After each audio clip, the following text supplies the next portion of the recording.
Hello friends, வணக்கம். Welcome back to happy home makers kitchen. எல்லாரும் நல்லா இருக்கீங்களா?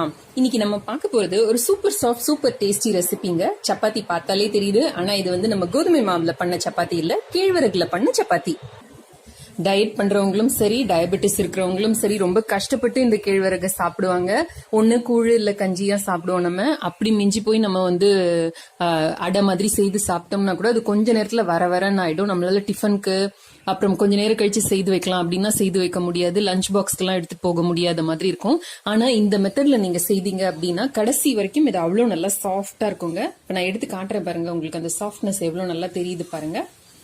சாயங்காலம் வரைக்கும் இது இப்படியே சாஃப்டா இருக்குங்க. நீங்க மத்தியானம் லஞ்சு கொடுத்து அனுப்பலாம், குழந்தைங்களுக்கும் கொடுத்து அனுப்பலாம். நான் பிரிச்சு காட்டுறேன் பாருங்க. கரெக்டான திக்னஸ்ல போட்டோம் அப்படின்னா கரெக்டா 2 லேயர் தான் இருக்கும். நம்ம சப்பாத்தி போடுற மாதிரியே நமக்கு வரும்.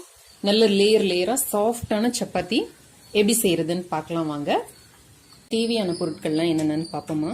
1 கப் அளவுக்கு கேழ்வரகு மாவு. என்கிட்ட கேழ்வரகு மாவு வீட்டில் பண்ணது இல்லை. மழை நேரமாக இருக்கிறதுனால என்னால் காய வச்சு அரைக்க முடியலங்கிறதுனால நான் வாங்கி தான் பண்ணினேன். ஸோ அந்த மாவு 1 கப் அளவுக்கு எடுத்திருக்கேன். அதில் பாதி கப் அளவுக்கு அரிசி மாவு எடுத்திருக்கேன். இது வந்து மாவு பச்சரிசி மாவு, இது வீட்டிலே தயார் பண்ணது. தேவையான அளவு உப்பு. எந்த கப்ல நம்ம கேழ்வரகு அளக்குறோமோ அதே கப்ல 1 கப் அளவுக்கு தண்ணி. நீங்க எந்த கப்ல வேணாலும் அளந்துக்கலாம்.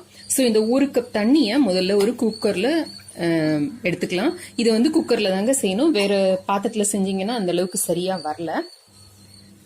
இப்ப இதோட இந்த அரிசி மாவுக்கும் கேழ்வரகு மாவுக்கும் தேவையான அளவு உப்பு சேர்த்துக்கோங்க. அடுப்புல அந்த தண்ணியை வச்சு நல்லா கொதிக்க வச்சுக்கலாம். இந்த மாதிரி நல்ல முத்து பதமா கொதிக்க ஆரம்பிக்கிறப்ப, இங்கிலீஷ்ல இந்த ரோலிங் பாயில்னு சொல்லுவாங்க பாத்தீங்களா, அந்த மாதிரி கொதிக்க ஆரம்பிக்கிறப்ப இந்த கேழ்வரகு மாவை ஃபுல்லா எடுத்து இதுல போட்டுடுங்க. போட்டுட்டு நல்ல சும்மா ஒரு தடவை ஒரு முள் கரண்டி இல்ல ஏதாவது ஒரு ஸ்பூன் வச்சு இதை கலக்கி விடுங்க. ஜஸ்ட் கலந்ததுன்னா போறோம், ரொம்ப கலக்கணும்ட்டுலாம் ஒரு அவசியமும் இல்லை. இப்போ கேஸை ஆஃப் பண்ணிடுங்க. ஆஃப் பண்ணிட்டு இதுக்கு மேல இந்த 1/2 கப் அரிசி மாவு எடுத்து வச்சிருக்கோம் பாத்தீங்களா, இதை அப்படியே போடுங்க. போட்டுட்டு இதை லைட்டா இப்படி கலந்து கொடுங்க. கொஞ்சம் முன்ன பின்ன இருந்தது, கட்டியா இருந்ததுன்னு கவலையே படாதீங்க, அது சரியாயிடும். அவ்வளவுதான், இந்த மாதிரி லேசா கலந்து கொடுத்தா போறோம். இப்ப நம்ம கேஸ் கட்டும் வெயிட்டும் போட்டு இதை மூடிடணும். அடுப்பு எரியல, இதை இப்படியே விட்டுருங்க. நம்மளால எப்ப இதை வந்து இந்த பக்கத்தை வந்து தொட முடியுதோ அது வரைக்கும் ஒரு 10 நிமிஷத்துல இருந்து 12 நிமிஷத்துக்குள்ள இது நல்ல இந்த லியூக் வார்ம் டெம்பரேச்சருக்கு வந்துடும். அந்த கை பொறுக்கிற சூடு வர்றப்ப நம்ம எடுத்து பிசைய ஆரம்பிப்போம். இப்ப நல்ல வெது வெதுன்னு அந்த சூடுக்கு வந்துடுச்சு. கையால எடுக்கிற அளவுக்கு இருக்கு.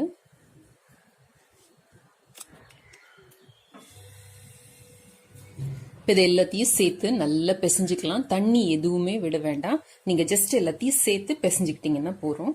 முதல்ல பாக்குறதுக்கு உங்களுக்கு கொஞ்சம் ட்ரையா இந்த மாதிரி உதிர உதிரா இருக்கிற மாதிரி இருக்கும். பட் நீங்க சேர்த்து பிசைஞ்சீங்க அப்படின்னா நல்ல சப்பாத்தி மாவு மாதிரி உங்களுக்கு வந்துடும்.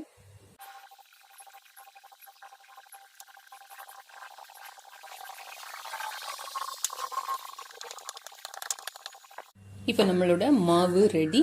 இதை வச்சு ஒரு ஈரமான துணி வச்சு மூடி வச்சிடுங்க. இதுல இருந்து வேண்டியதை எடுத்து நம்ம சப்பாத்தி போட ஆரம்பிக்கலாம். சின்ன சின்ன பீஸ் எடுத்து நம்ம நார்மலா சப்பாத்தி செய்யற மாதிரி செய்துக்க வேண்டியதுதான். நல்லா உங்களுக்கு வந்து கோதுமை மாவு மாதிரியே வரும். இது நல்லா இழுக்க வரும்.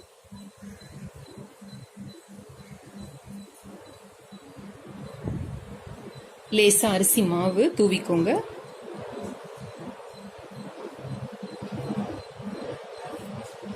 நம்ம நார்மலா சப்பாத்தி திரட்டுற மாதிரி திரட்டிக்கலாம்.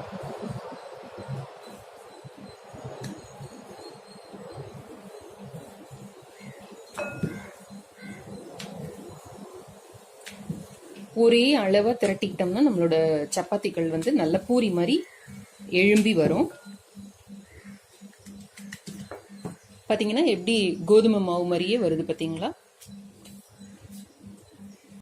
தோசைக்கல்ல இந்த மாதிரி நல்லா காய வச்சுக்கோங்க. காய வச்சுட்டு இப்ப நம்ம ரெகுலரா நம்ம எப்படி சப்பாத்தி போடுவோமோ அதே மாதிரி போட்டு எடுக்கலாம்.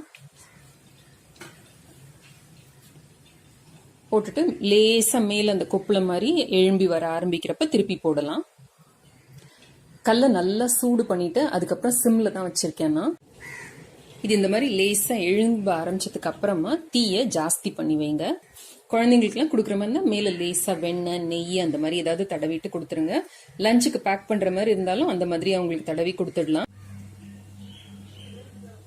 பார்த்தீங்கன்னா எப்படி நம்மளோட கோதுமை சப்பாத்தி மாதிரியே உப்பி வருதுன்னு தெரியும் உங்களுக்கு. ரொம்ப செம்ம சாஃப்டாக இருக்குங்க இது. உங்களுக்கு சூடாக இருந்தது அப்படின்னா இந்த மாதிரி ஒரு காட்டன் டவல் வச்சு இது பண்ணி விடுங்க.